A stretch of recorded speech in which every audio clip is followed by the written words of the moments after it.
Irene Diamond.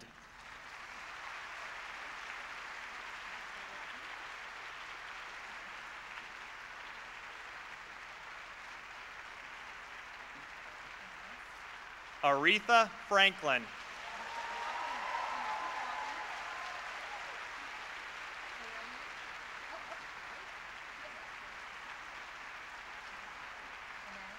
Michael Graves.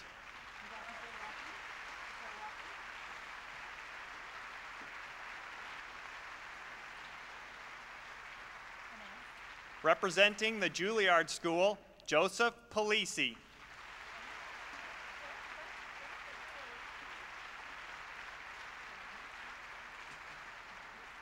Norman Lear.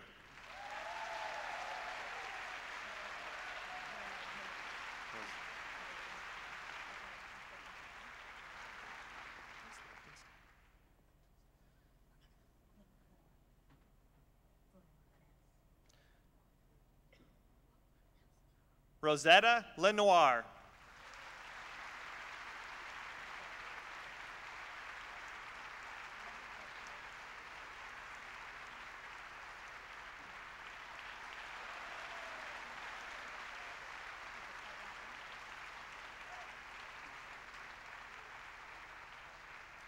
Harvey Lichtenstein.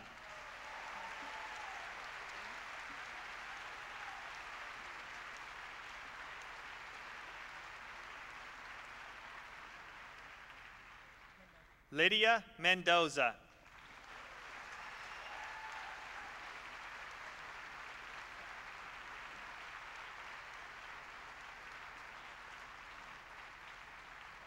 Miss Odetta.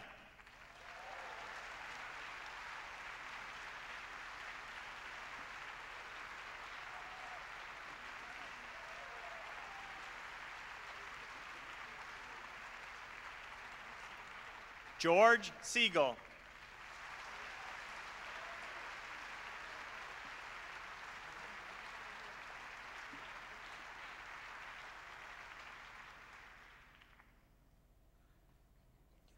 And Maria Tallchief.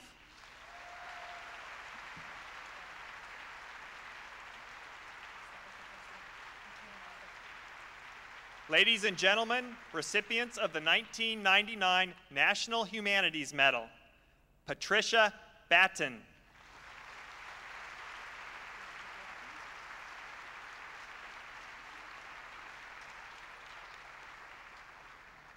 Taylor Branch.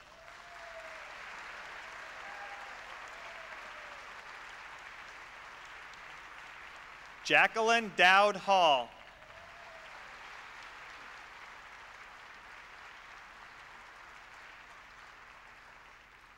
Garrison Keeler.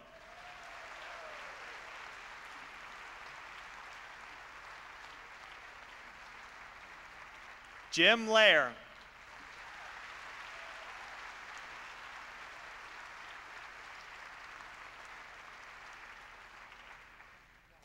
Representing John Rawls, Margaret Rawls.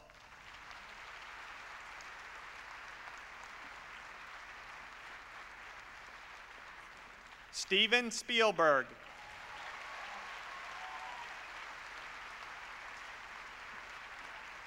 And August Wilson.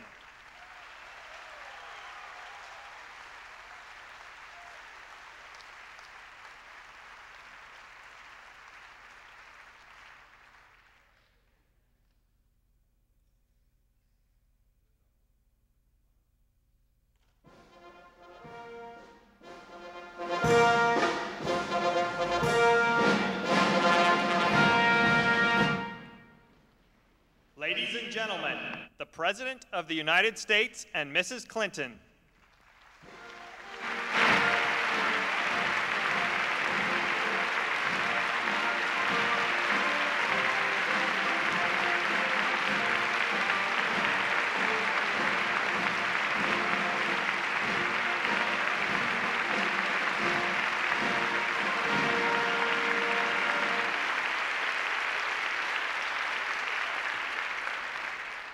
Welcome.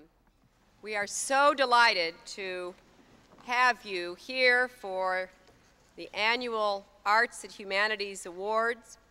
And unfortunately, the weather did not permit us to do what we usually do on the lawn of the White House, but I cannot imagine a more fitting place than here in Constitutional Hall to thank all of you for being here and supporting and celebrating the arts and humanities in our nation and the central role they play in our own lives.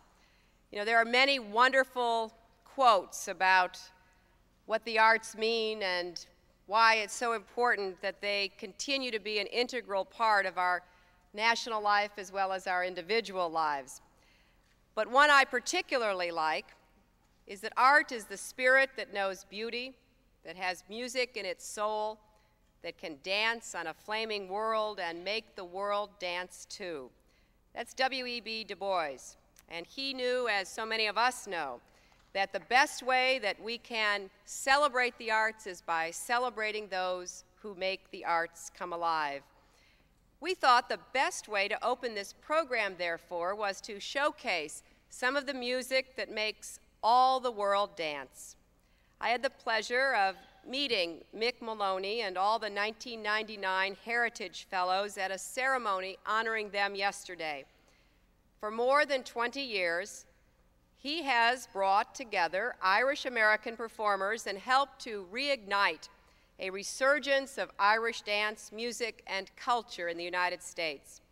This is a reunion of sorts for some of his most renowned alumni. And so I am delighted to present Mick Maloney and his Green Fields of America.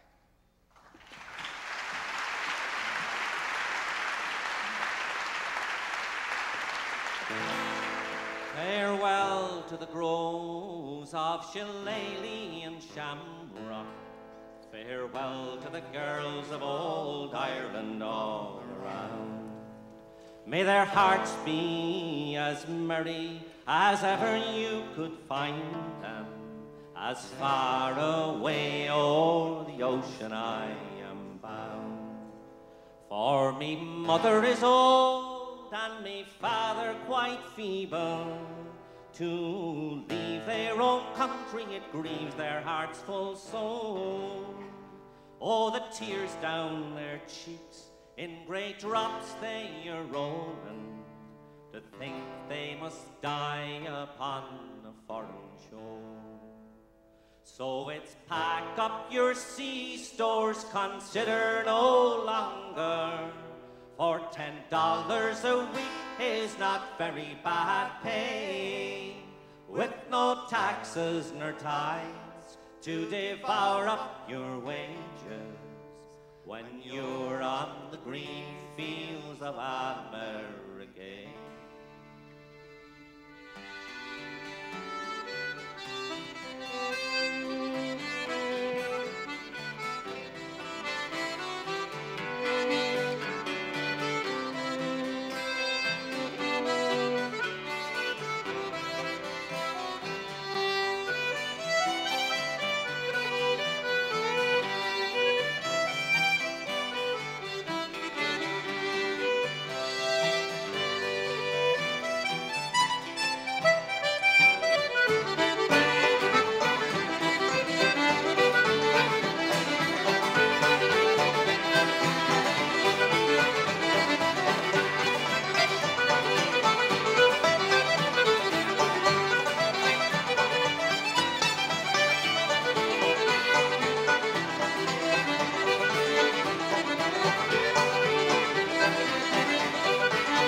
Mick, before you leave, I want you and all of the National Heritage Fellows to please stand and be recognized, because the work that so many of the people we honored yesterday at another ceremony up on Capitol Hill also represents the rich diversity of our arts and culture here in the United States. So I want to applaud all of the heritage winners as well.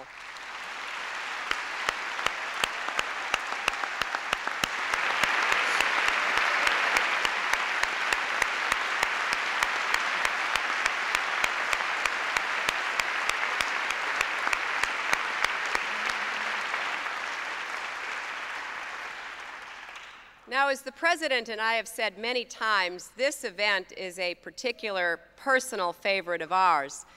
Not only are the people we honor American treasures, but they are also personal heroes for many of us. They are our storytellers, and they hold our collective memories. They are our healers and our unifiers. They are the mirrors that show us who we are and who we want to be. So we're particularly pleased to be able to gather together to congratulate all of these 1999 Arts and Humanities Award winners. I also want to thank all the members of Congress who are here. The kinds of achievements we celebrate are possible in no small measure because of the congressional support of the endowments and the artists and the scholars they nourish in every community. And I would like to ask the members of Congress to stand so we could thank all of you.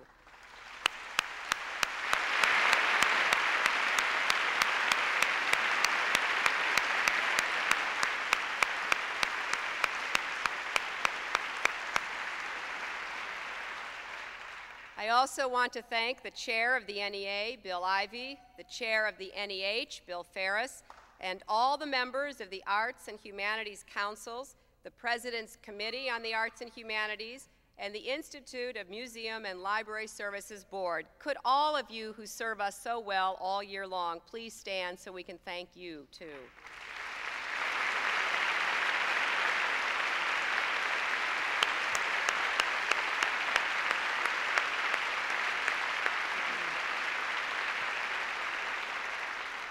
And finally, I want to thank all the scholars and the policymakers, the artists, the thinkers, the academics, the citizens, the business leaders, the philanthropists, all who are gathered here for making it clear every day that the arts and humanities are not a luxury for the few, but a necessity for us all. Some of you may know that the President and I have launched a nationwide effort to celebrate the millennium. We knew that it would come whether we did anything or not, but we thought it would provide an opportunity for at least some reflection about where we've been as a nation and where we are and where we hope to go. So what we decided to do was to encourage Americans to use this unique moment in history to honor the past and imagine the future together. And that is what we do here this afternoon. Because I would imagine that 100 years from now, when our successors try to understand this period in our history, they might point to our quaint way of communicating by way of email and fax, or they might be amazed by the size of our budget surpluses or our sports utility vehicles. But what they would really want to look at to understand the story of America at the end of this century is what our artists and our scholars were doing. If they want to know, for example, about the story of our unfinished struggle for racial justice, they will read books by Taylor Branch and see how Dr. King moved us closer to our ideals as a nation and as human beings. They will listen to Aretha Franklin, whose remarkable voice and legacy command respect and challenge us to sing along as one. They will watch the shows created by Norman Lear and hear in Archie Bunker the bigotry that we must always fight through laws, through laughter, and every other means at our disposal. In 1962, when President Kennedy asked for public support of the arts, he reminded Americans that FDR dedicated the National Gallery of Art in 1941, when the world was engulfed by war, and that Abraham Lincoln ordered work to go forward on the Capitol dome during the Civil War. When they look back at us, our successors will know that, like those before, we have supported our arts and culture. And I hope they will also see that we've tried to use the White House as a showcase for American culture and creativity. We have made the arts and humanities a central focus of our Millennium activities, from our New Year's celebration of an American millennium to Millennium evenings that are filled with poetry and music and science and scholarship. We've come together at what is truly a turning point in the recent history of our endowments. The NEH and the NEA have faced years of dwindling budgets, but now the Senate has made a strong bipartisan recommendation to increase funding for both endowments. And we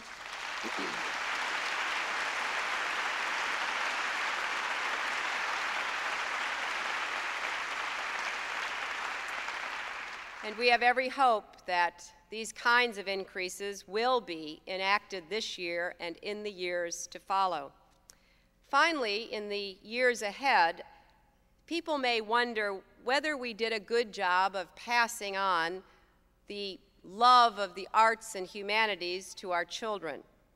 Not long after we gathered together for the awards last year, the results of a national test about arts education came out, and the report card wasn't very good. It said that our children were not well equipped to create or to respond to works of art. But there was good news as well. The children who were fortunate enough to receive arts instruction and exposure in schools did better. Well, now most of our children will not likely grow up to be the next Steven Spielberg or Michael Graves or Jacqueline Dowd Hall or any of the other distinguished honorees on the stage today. But all of them can grow up to be educated about and inspired by the arts, if we make sure that the arts always has a seat in the classrooms of our country. And I hope that in these next years, as we end this century and begin anew, that schools and communities will begin to put back arts programs and instruction so that all of our youngsters have a chance to be exposed and inspired. I know that many of you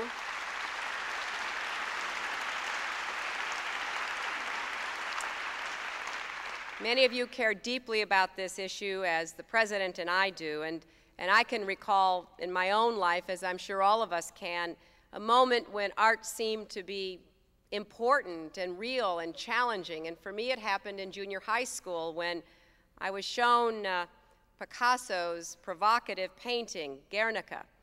I had never even heard of the Spanish Civil War at that time, and yet here was a work of art, a painting that showed the dark side of humanity and what people can do to one another. I never forgot that lesson, and I have seen lessons like that in many classrooms and other community settings around our country. And I've listened as children have told me what it meant to learn to dance or try to emulate Maria Talchi, or to paint, or to imagine the building they might build, or to just dream about what their creativity could mean. So I hope that when someone, whoever it is, looks back, they will be able to say that we did work to give all of our children the chance to feel their own creative voice, to learn more about who we are as humanity and what our values have been and will be.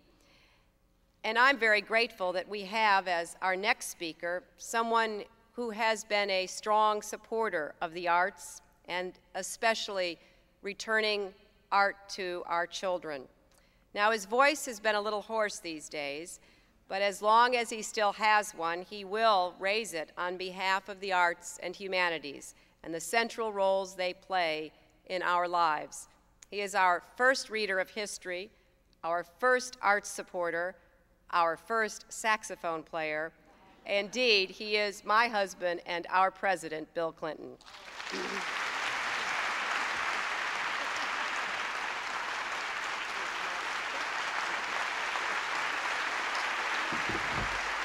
Thank you very much. Thank you. Thank you. Thank you. Thank you very much.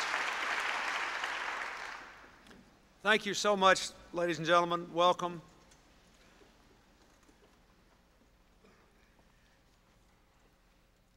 I want to welcome all of our honorees here,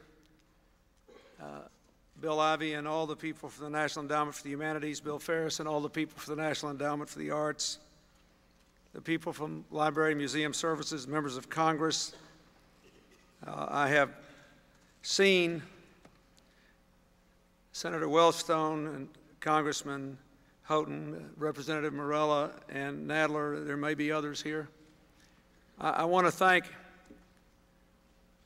the people of our shared homeland, the Irish band and the step dancers, for doing such a wonderful job today. I thought they were great.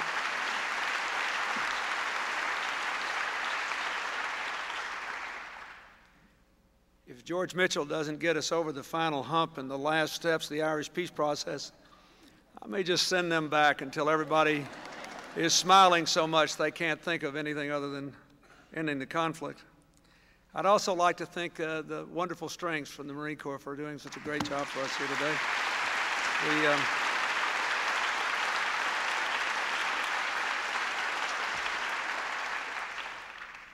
In one of his final speeches, President Kennedy said he looked forward to an America which rewards achievement in the arts as we reward achievement in business. An America which commands respect throughout the world, not only for its strength, but for its civilization. Today we recognize an extraordinary group of Americans who have strengthened our civilization and whose achievements have enriched our lives through the songs they sing, the stories they tell, the books they write, the art they shape, the gifts they share. 18 women and men, one educational institution, all having defined in their own unique ways a part of who we are as a people and what we're about as a nation as we enter a new century and a new millennium. First, I present the National Medal of the Arts winners. Irene Diamond, one of America's leading patrons of the art, has dedicated her life to discovery. As an early Hollywood talent scout, she discovered Burt Lancaster and Robert Redford. For that alone, some people think she should get this award.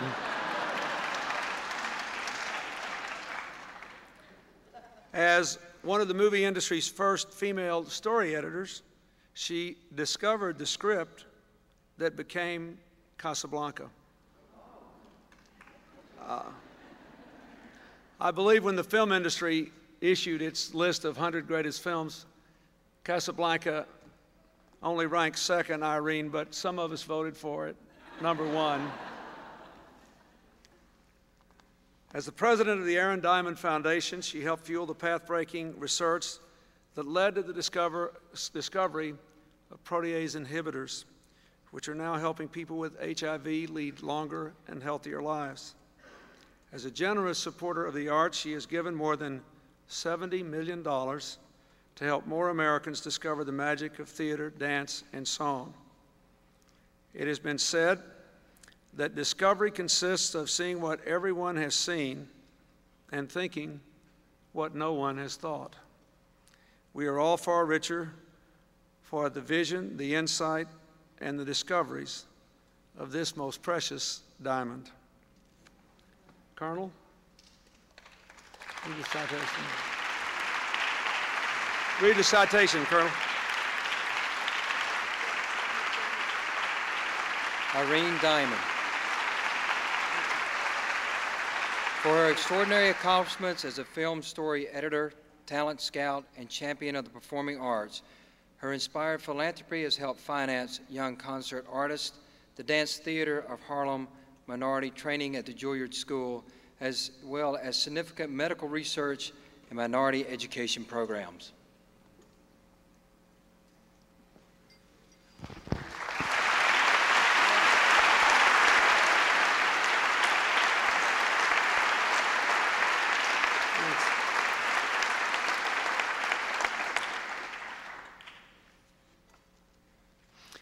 The Reverend C.L. Franklin, then pastor of Detroit's New Bethel Baptist Church, was a powerfully emotional preacher.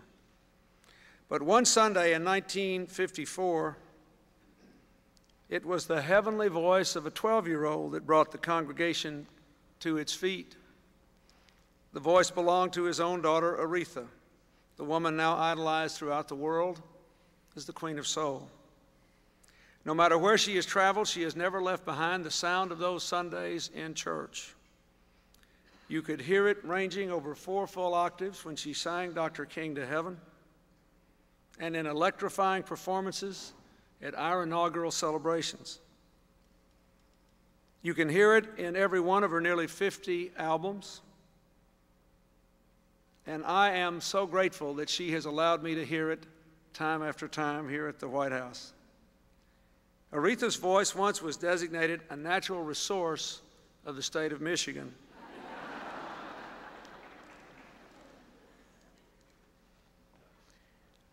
She will probably never know how many people whose lives she has enriched, whose hearts she has lifted, how many people she gave a spring in the step that would not have been there.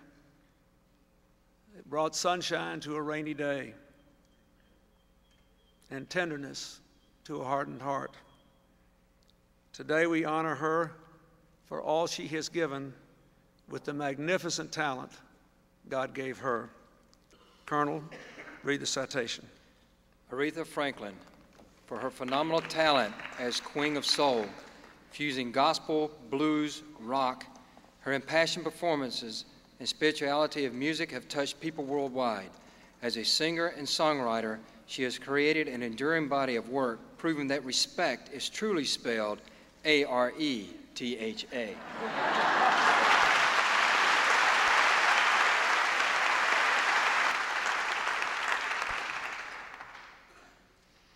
Michael Graves is a rare individual who finds equal wonder in things both large and small. As one of our century's most important designers and architects, he has said he gets as much pleasure planning a large building as he does designing a spatula. So it's little wonder that Michael Graves' work can be found from our shopping malls to our national mall, from an award-winning office building to a tea kettle, to the creative scaffolding around the Washington Monument, which I might say has enriched the lives of every person in Washington, D.C.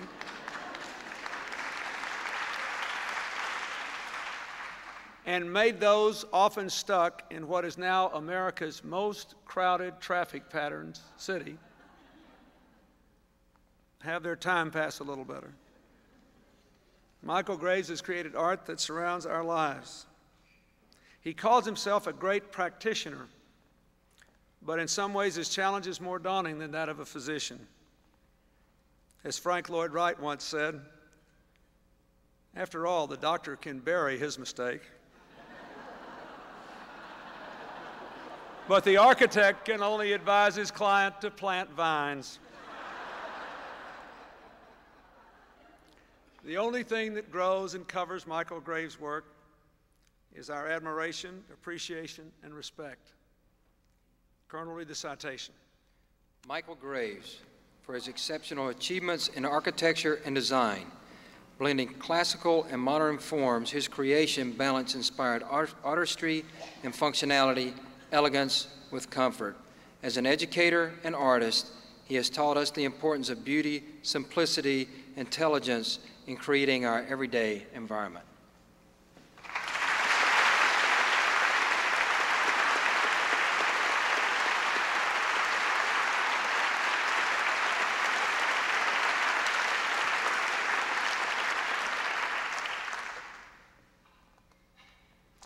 When it comes to training in the performing arts, the Juilliard School stands alone. Juilliard has cultivated the genius of artists of world renown. We hear it in the flawless voice of Leontine Price, in the virtuoso violin of Itzhak Perlman, the narrative jazz of Wynton Marsalis, the uninhibited humor of Robin Williams. But Juilliard does more than develop the skills of gifted artists. It instills in every student the obligation to share that talent with others through performances in hospitals, nursing homes, hundreds of free shows every year at the Lincoln Center. In honoring the artist and society, Juilliard opens the doors of art to the world. We honor it today for all it has done and all it will do in taking the best and making them even better. I'd like to ask Dr. Joe Polisi, the president of the Juilliard School, to come forward, and I'd like to ask the colonel to read the citation. The Juilliard School for Preeminence in Arts Education. This renowned conservatory has trained many of the world's most talented performers of music, dance, and drama. Through free performances and bringing its works to hospitals, nursing homes, hospices, and schools, Juilliard has strived to make the arts accessible to all.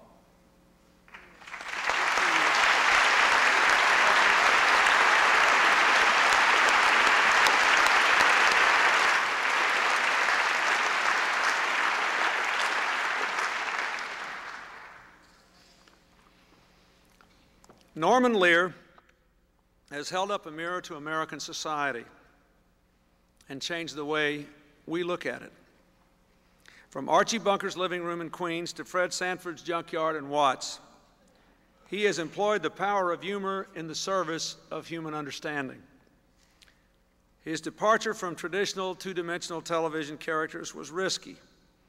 It showed the enormous respect he has for the judgment, the sense, and the heart of the American people.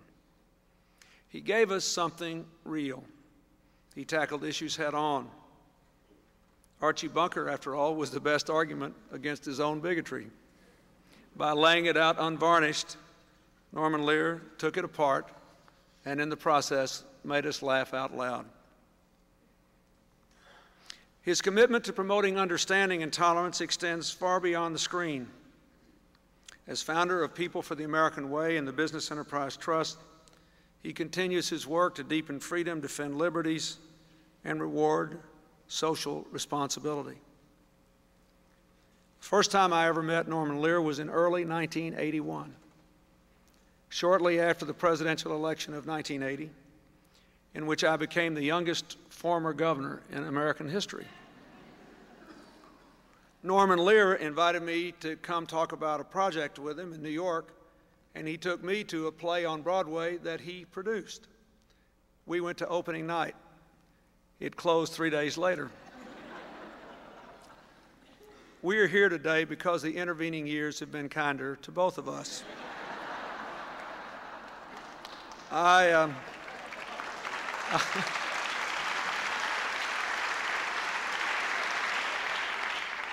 I'm not sure Archie Bunker would approve, but Meathead would be proud, and so are we. Colonel, read the citation. Norman Lear, for changing the face of American entertainment, creating path-breaking shows with important and controversial themes, he has invited Americans to laugh at their foibles and recognize their faults. As a writer, director, producer, and political activist, he remains as a creative force for tolerance and injustice.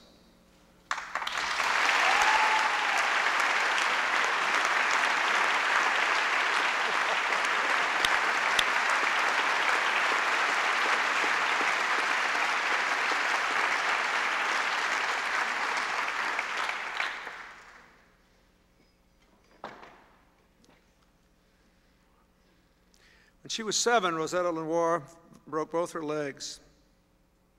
Actually, doctors broke them for her. She was born with rickets. It was the only way the bones could grow in place. Her godfather, Bill Bojangles Robinson, said that dancing could strengthen her legs and took her on the road. She moved on to success, Broadway, film, and of course television, where we remember her as Mother Winslow on Family Matters and Nell Carter's mother on Give Me a Break. But with all her talent and drive through the years, discrimination was never far behind. So Rosetta did more than dream of a theater with no color bar. She actually built one. For more than 30 years, The AMAS Musical Theater in New York City has been a place where performers are judged by the caliber of their skills, not the color of their skin. As a courageous child, Rosetta learned that sometimes you have to break things to put them in the right place. Today, America thanks her for breaking barriers to set our nation right. Colonel, read the citation. Rosetta Lemois, for her versatile theatrical talent and for promoting racial and ethnic harmony through the arts. With her warm personality and generous spirit, she has captivated stage, film, and television audiences. Dedicated to equality, she has used the arts to bring people together, reminding us that we are all God's children.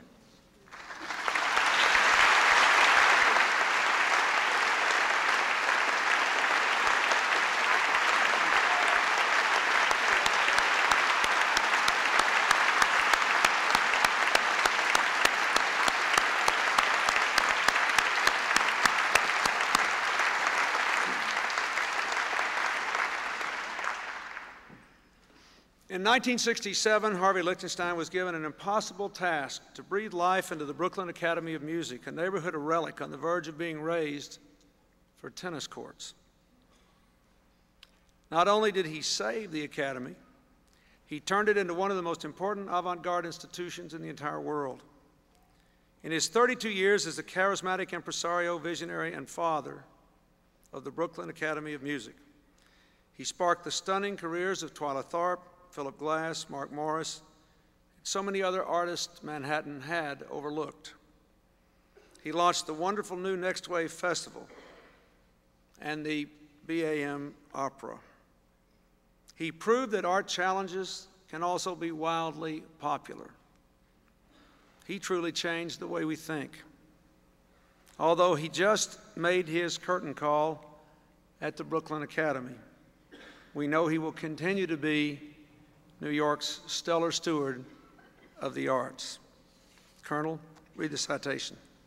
Harvey Lichtenstein, for a life and career marked by passionate commitment to the performing arts, combining his artistic vision with administrative genius, he transformed the Brooklyn Academy of Music into a leading cultural center and a dynamic forum for some of the most innovative works of our time.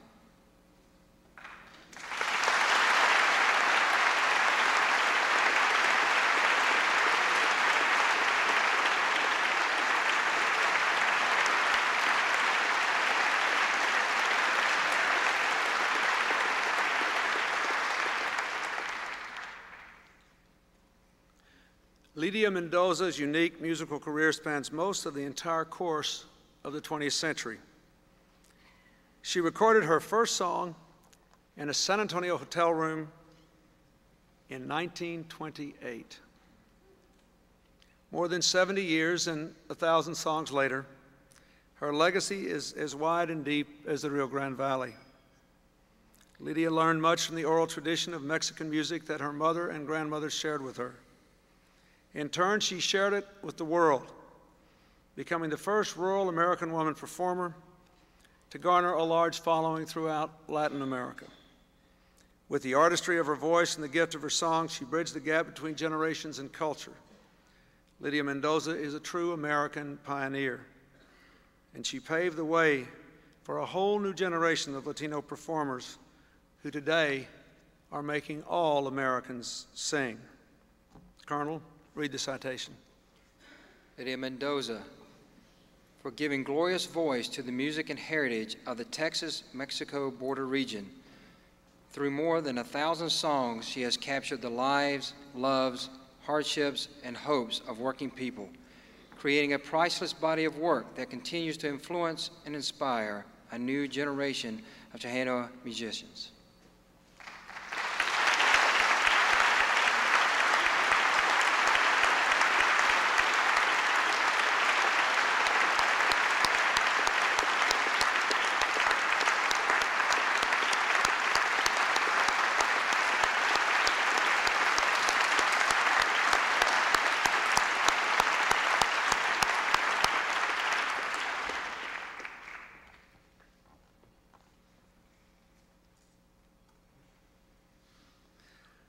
In late 1949, in the coffee houses of San Francisco, a young classically trained singer named Odetta fell in love with folk music and found her true voice. Soon she began recording unforgettably soulful albums and touring the world's great stages. In the words of one early admirer, she has such a strong voice and presence that I am left with the irreverent but irresistible feeling that if she had been the captain of the Titanic, the ship would not have sunk. For 50 years now, Odetta has used her commanding power and amazing grace not just to entertain, but to inspire. She has sung for freedom with Dr. King, lifted the pride of millions of children, shaped the careers of young performers like Joan Baez, Bob Dylan, and Tracy Chapman. She is the reigning queen of American folk music, reminding us all that songs have the power to change the heart and change the world. Colonel, read the citation.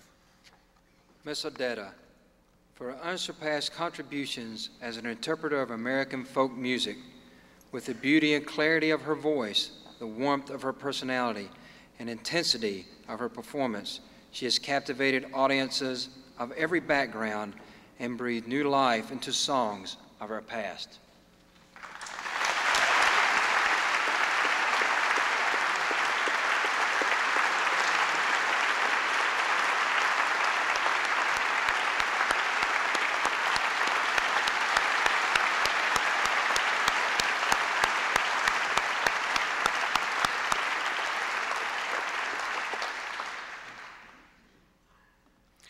It started out as just another odd job for this aspiring artist, researching the artistic possibilities of plaster used to cast broken bones. I had my wife cover me head to foot in the stuff, he said. Once it dried, I broke out of it, breaking the mold in the process. Then I put it back together. It was white, spectral, full of elusive potential, just what I'd been after. George Siegel's art may be inanimate, but more than a few of us have had to look twice just to be sure.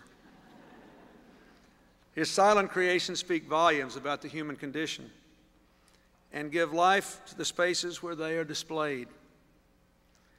His sculptures at the Franklin Roosevelt Memorial of the Depression breadline and the fireside chat transport us back to that time and place. Through all of his work, George Siegel has brought elegance to the everyday and mystery to the commonplace. Decades after his first experiments with plaster, he continues to break the mold. Colonel, read the citation. George Siegel, for the power and poignancy of his art, haunting and masterfully crafted, his sculptures are evocative portrayals of the human condition, anonymous figures through which we can see ourselves. Through sculpting and painting, he has shown us the beauty, depth, pathos, and mystery at the heart of everyday life.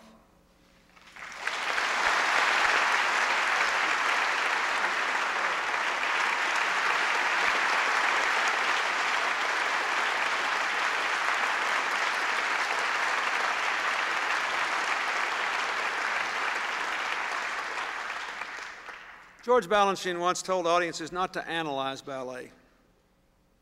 Words cannot describe it, he said. You cannot explain a flower. So it's impossible to explain the radiance and grace of Maria Tallchief. She leapt from Oklahoma's Osage Indian Territory to the center stages of the world. Her partnership with Balanchine transformed the ballet world for the ages. She was his inspiration for the title role in The Firebird. She was the first Sugar Plum Fairy. A reviewer once said that hers will always be the story of ballet conquering America. But also, I would add, the story of America conquering ballet. Maria Tallchief took what had been a European art form and made it America's own. How fitting that a Native American woman would do that. With magic, mystery, and style, she soared above all. Colonel, read the citation. Maria Tallchief, for her magnificent contributions to the world of dance. As America's first prima ballerina, she enthralled audiences everywhere with her delicate grace and flawless technique in some of ballet's greatest roles. As a teacher and director, she inspires young dancers with her commitment to artistic excellence.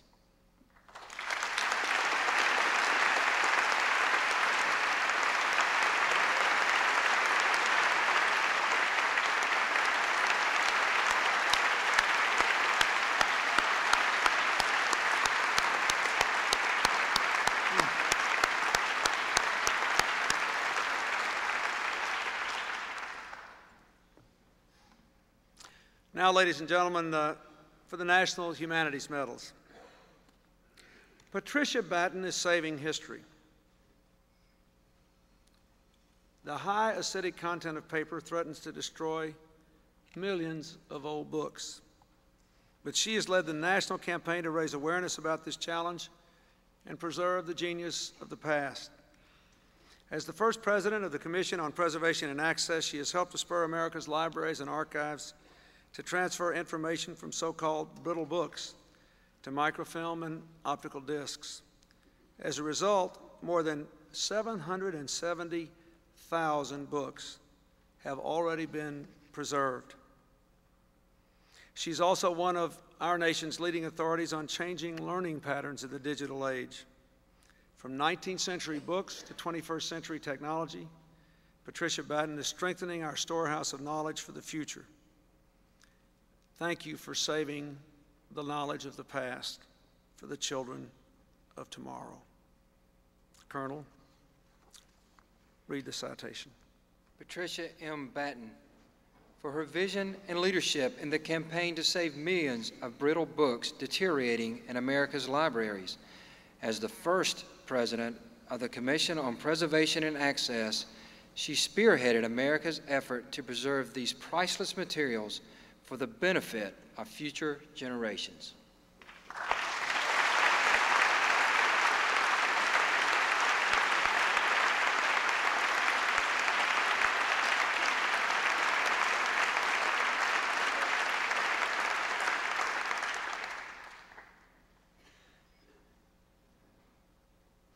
When it comes to the struggle for peace, justice, and freedom, Taylor Branch literally has written the book.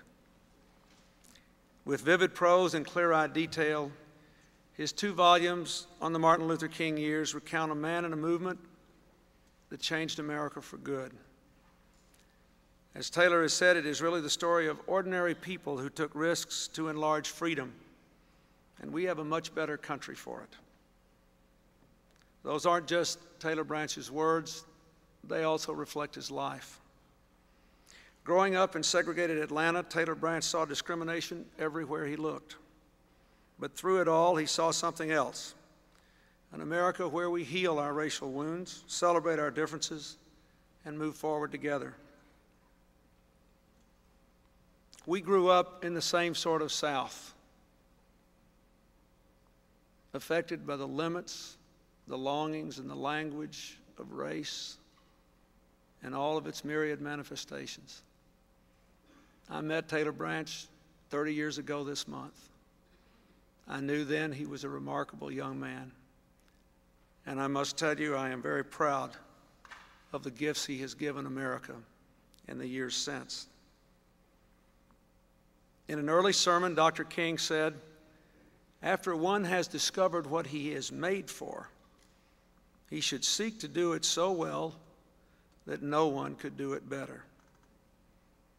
Anyone who has read the work of Taylor Branch knows no one does it better. Colonel, read the citation. Taylor Branch, for his vivid and compelling chronicle of the life of Martin Luther King Jr. and the Civil Rights Movement, weaving together a rich and complex tapestry of people, events, ideas, and emotions. He has told the riveting story of an era that redeemed America's soul and forever altered our destiny.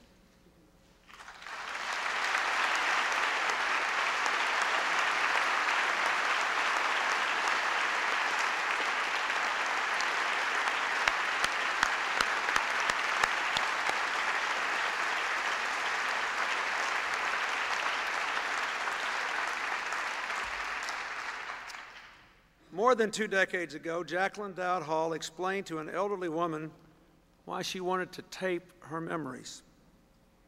After listening closely to all of Professor Hall's words, the senior citizen looked up and said, "I understand. You don't have to be famous for your life to be history." That became the motto of the Southern Oral History Program directed by Jacqueline Dowd Hall, and the rest is truly history. The program, centered at the University of North Carolina, rings with the voices of mill workers who've lost their jobs, civil rights leaders marching for freedom, ordinary folks building their communities. And I might add, there's a young person from Arkansas by the name of Clinton whose voice is on one of those tapes, who was on the verge of something really big, losing his first election. Anyone who grew up in the South knows that no book can capture the color and the vibrancy you hear in the everyday conversations on Main Street, in general stores, on the front porches and the backyards.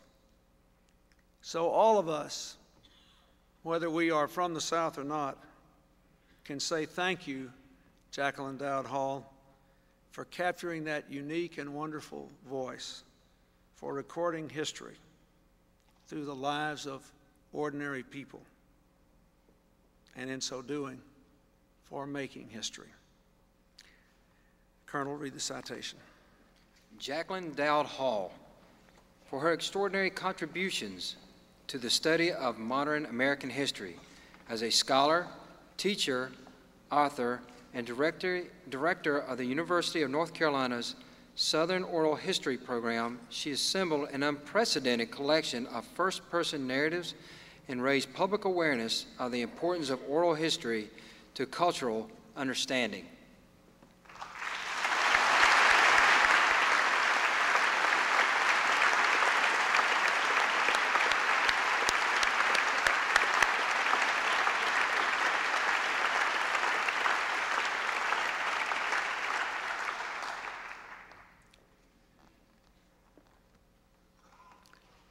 He was born in Anoka, Minnesota, but we know him as the man from Lake Wobegon.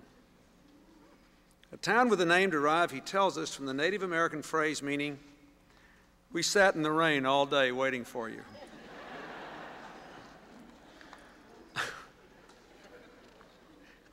A place, he confesses, settled by pioneers who had stopped a little short, having misread their map but refused to admit it. Well, Garrison Keillor has never stopped short. Just ask the governor of Minnesota.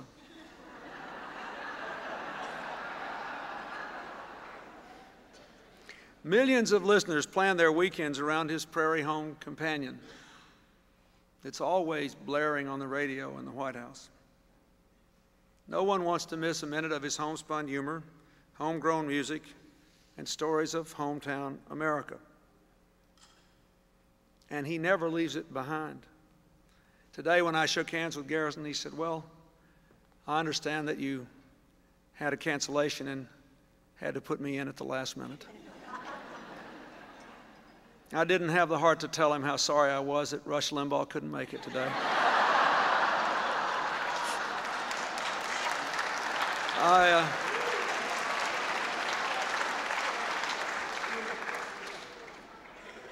With imagination and wit, but also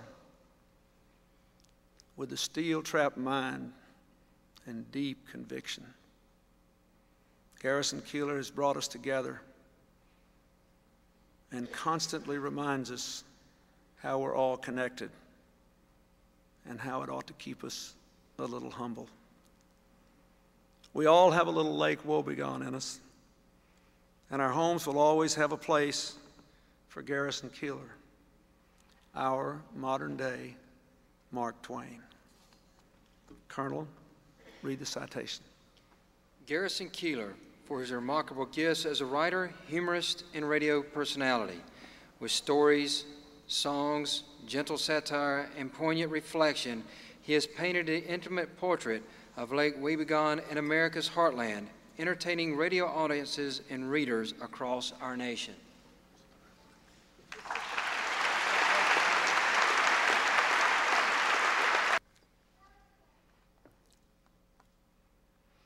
While studying to be a newspaperman in a small Texas town, Jim Lehrer worked nights at a bus depot, calling out departures and arrivals over a microphone.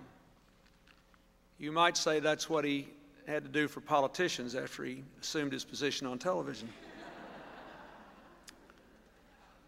He learned to speak clearly, be polite, stick to the facts.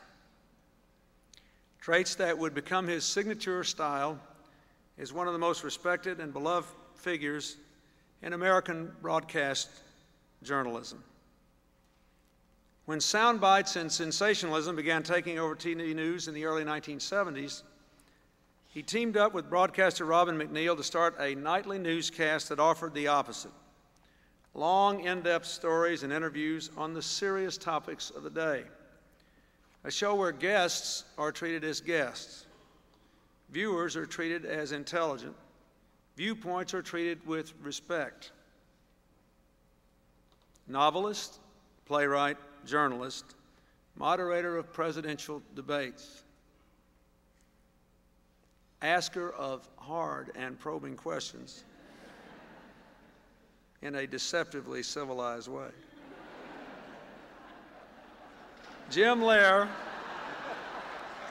is a modern man of letters who has left us a gift of professionalism and civility, of true learning, and the enlargement of our citizenship by his work.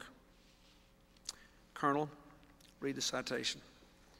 Jim Lehrer, for a distinguished career as journalist and author, as editor and host of public television's acclaimed nightly newscast for more than 25 years, he has accepted the highest standards of professional excellence and integrity and provided balanced, in-depth, and intelligent reporting and analysis of current issues and events.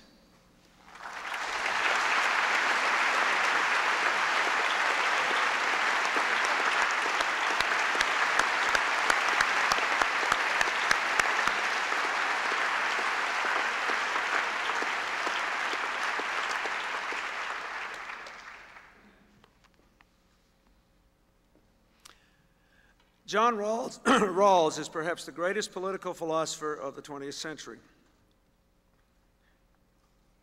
In 1971, when Hillary and I were in law school, we were among the millions moved by a remarkable book he wrote, A Theory of Justice, that placed our rights to liberty and justice upon a strong and brilliant new foundation of reason. Almost single-handedly, John Rawls revived the disciplines of political and ethical philosophy with his argument that a society in which the most fortunate help the least fortunate is not only a moral society, but a logical one.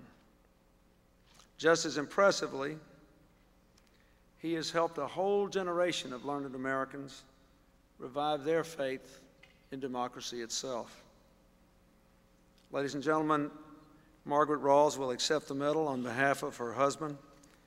Colonel, read the citation. John Rawls, for his brilliant scholarship as one of America's preeminent philosophers, illuminating the meaning of such basic democratic values as liberty, tolerance, and equality, he developed a theory of justice that helped return moral and political philosophy to America's public discourse.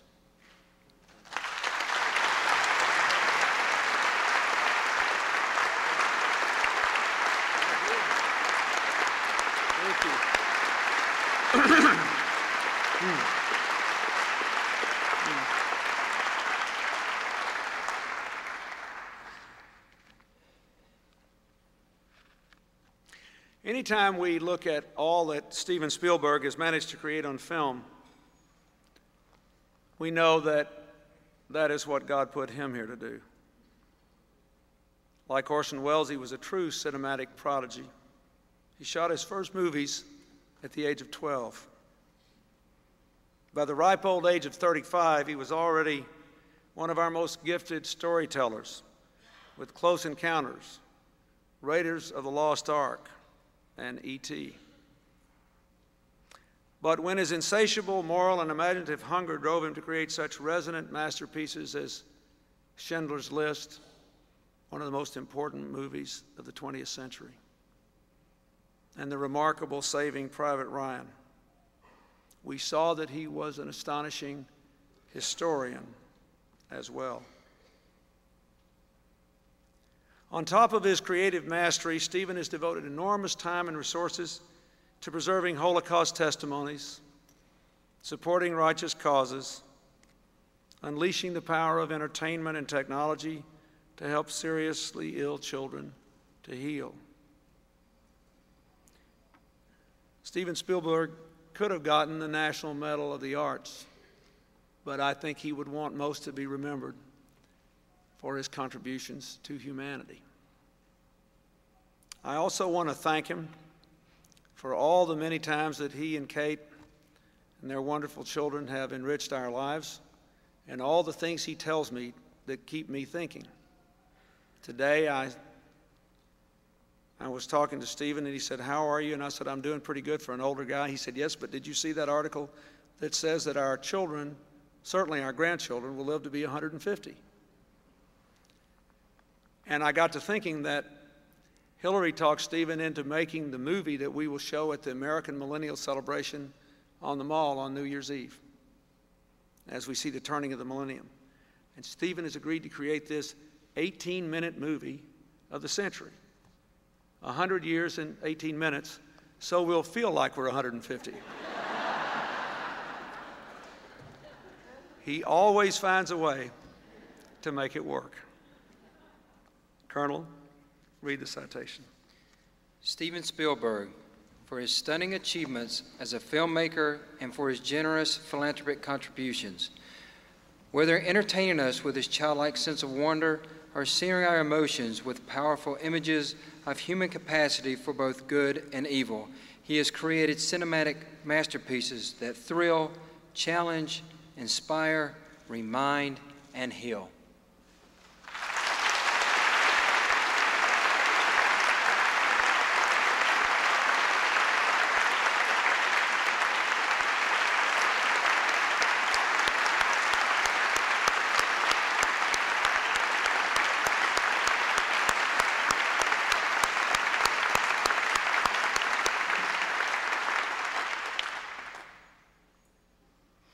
Long before Fences, before 7 Guitars, before 2 Trains Running, before his 2 Pulitzers, August Wilson wrote an essay.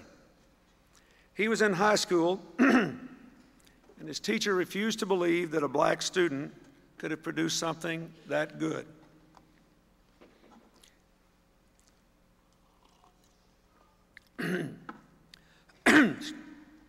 Disgusted by the low expectations of his teacher, August Wilson took refuge in the library. This is what he said: "I found books by black writers and realized I could do that. I could have a book on a shelf." From the dimly lit library stacks to the bright lights of the stage, he has chronicled the African-American experience throughout the 20th century, decade by decade, with epic plays of dreams and doubts, humor and heartbreak, mystery, and music. Years ago, August Wilson asked a friend and fellow writer, "How do you make your characters talk?" His friend replied, "You don't. You listen to them." America is richer for the listening voice and the landmark drama of August Wilson. Colonel, read the citation. August Wilson, for his award-winning achievements as one of America's finest contemporary playwrights, with passion, humor, and lyrical dialogue that celebrates the poetry of everyday language. He has created an epic chronicle of the African-American experience and has created some of modern theater's most memorable characters.